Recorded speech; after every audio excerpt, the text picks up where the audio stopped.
Paper পত্রিকা বিভিন্ন খবর মাধ্যমে জানতেছি যে তেলের সংকট নাই, অথচ পাম্পে আসলেই তেল, তারপরে 200 টাকার থেকে 300 টাকা এর বেশি তেল দিচ্ছে না।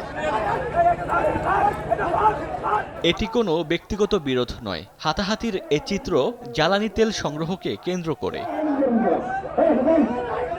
মধ্যপ্রাচ্য সংকটে জ্বালানি তেলের ভোগান্তি দেশ জুড়েই। সরকার পর্যাপ্ত মজুত থাকার আশ্বাস দিলেও পাম্পগুলোতে এর কোনো প্রতিফলন নেই। প্রতিদিনই দীর্ঘ থেকে দীর্ঘতর হচ্ছে গ্রাহকের লাইন, অনেকেই ফিরে যাচ্ছেন তেল না পেয়েই।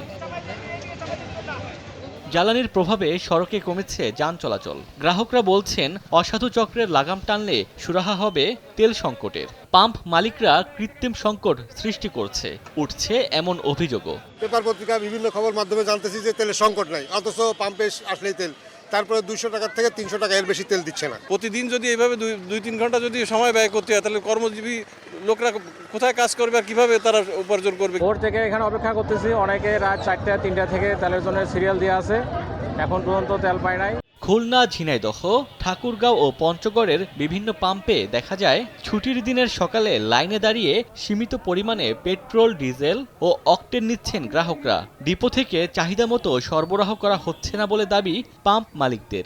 আগে আমরা 9000 লিটার তেল আনলে 2 দিন চলে যেত, এখন এই যে 6000 লিটার তেল এখন 2 বেলা যাচ্ছে না। এই ভোগান্তি কবে শেষ হবে সেটা একমাত্র আল্লাহ ছাড়া কেউ বলতে পারবে না।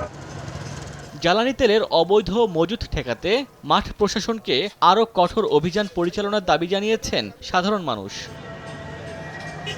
ওমর ফারুক, সময় সংবাদ।